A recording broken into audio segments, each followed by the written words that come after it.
When the Abbington Assembly was consolidated into the newborn Centrum Assembly on 0 PCU, the position of Prime Minister of the Centrum Assembly was officially created, with the first to hold this prestigious post being the much-beloved Claudia Lorent, now immortalised as one of the Assembly's greatest historical figures. Born in Rulesian Matudama in 56 BCU, Lorent enrolled as an astronaut candidate for the Centrum Multinational Aerospace Institute at the age of 26. 7 years later, she would be chosen as mission commander of Symphony 1, the excursion responsible for establishing the first permanent off-Centrum settlement, Symphony Base on Lysara. Later quoting her experience of seeing her planet from orbit as a driving motivator, after her term as Symphony Base's director, Lorent leveraged her newfound status as a public figure and secured election as Rulesian Matudama's representative in the Abbington Parliament. A staunch supporter of multinational initiatives such as SEMI and the Global Food Fund, Lorent was one of the main voices behind the Integration Act, which brought together the Abbington Assembly,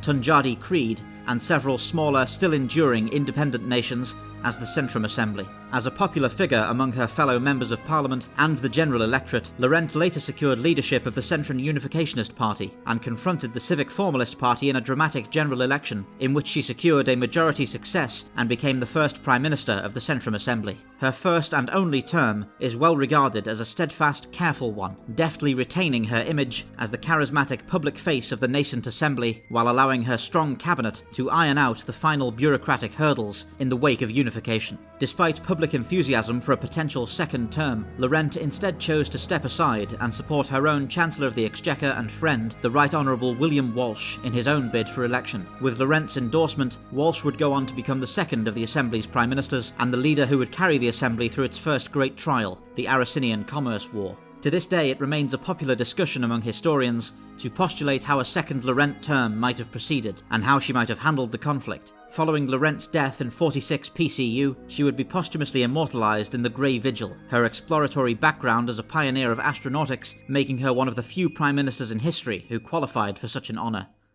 The 9th Prime Minister of the Assembly and the first to secure 2 consecutive terms, Emory Lennox is a controversial figure. Born 3 BCU, Lennox was part of the first generation whose entire lives were lived under the flag of the Centrum Assembly. Before entering the world of politics, Lennox served for nearly 2 decades as a judge, where their wit and acid sense of humour rose to infamy. Known for unflinchingly and bluntly stating their opinions publicly, their entry into politics was seen as a much-needed infusion of new blood to the flagging Unificationist Party. Unhesitant, unapologetic and sharp-tongued, by the time of Grey Hat Prime Minister Cecile Allard's premiership, Lennox had risen to become a fierce and uncompromising leader of the opposition. Lennox was vociferously opposed to Keeper's Dance Fleet Yard's rapidly paced advance, heavily pushed by Allard, into northeastern Tantalus, arguing that time was needed to properly integrate newly settled Axios into the Assembly before further expansion efforts could be carried out. The year following the loss of the KDFY expedition of 53 PCU, Allard was voted out in favour of Lennox, starting what would prove to be the last ever premiership for the Unificationist Party, and the dawn of what is now known as the Lennox Abeyance. Lennox is regarded as a political paradox, a reactionary who was simultaneously a visionary. Lennox's argument that the Assembly had expanded too far and too fast was not without merit, and under their stewardship a solid foundation from which further expansion could be made was indeed built. Tragically, Lennox would die in office from complications due to pneumonia, and with them the Centrum Unificationist Party itself. So strong had been their ideological influence that their absence gave way to the newborn National Lennoxist Abationist Party, formed in the wake of Lennox's death and perhaps extending their political stance far longer than Lennox themselves would have thought appropriate. With only brief interruptions,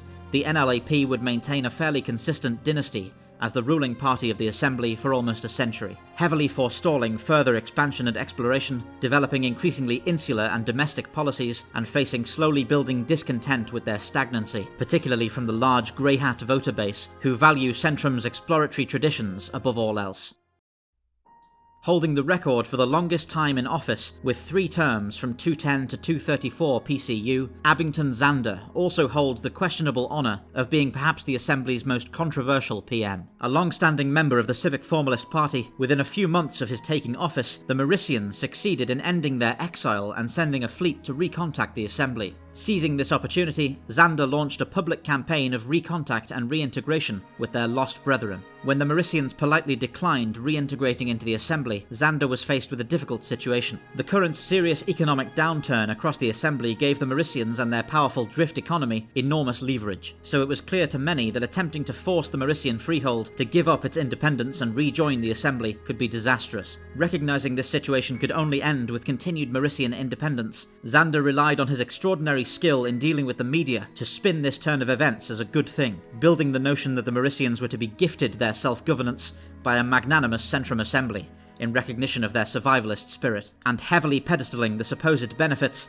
of two powerful but separate economies existing in competition and in tandem across Tantalus. Xander's framing of the situation was not entirely without truth, as the sudden influx of trade from the freehold would drive a new economic boom, which Xander used to put forward a crowd-pleasing plan for a new era of grand expansionism, describing the coming seasons as a second Silver Age, harkening back to the near-mythical days of Victoria Weaver, and even going so far as to inaugurate this new age in an elaborate ceremony in which he rang the 300-year-old ship's bell of Weaver's legendary vessel, the Lacemaker. Xander's new program quickly saw the colonization of Cardaeus Brink, and then turned its sights to the previously discounted southeastern reaches of Tantalus, an area with several planets so far deemed too inhospitable to justify colonization attempts. The southeastern colonization program was to employ new technologies and techniques to make colonization of these worlds viable, and advertised itself to signees offering the chance for great wealth and a chance to contribute, explicitly showing preference to lower income groups,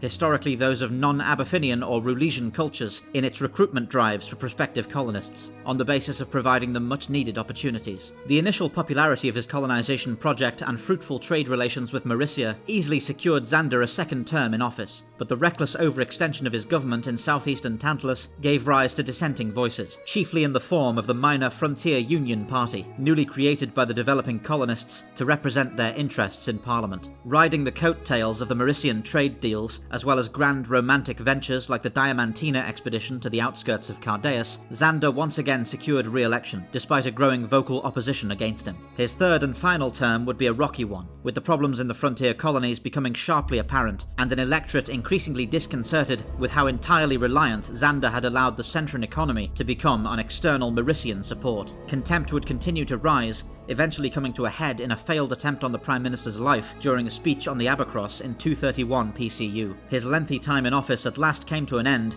in 234 PCU, with the election of Lucia Castillo of the People's Modernist Party by a small margin, elected on a platform of moderation, economic recovery, and cost-saving measures.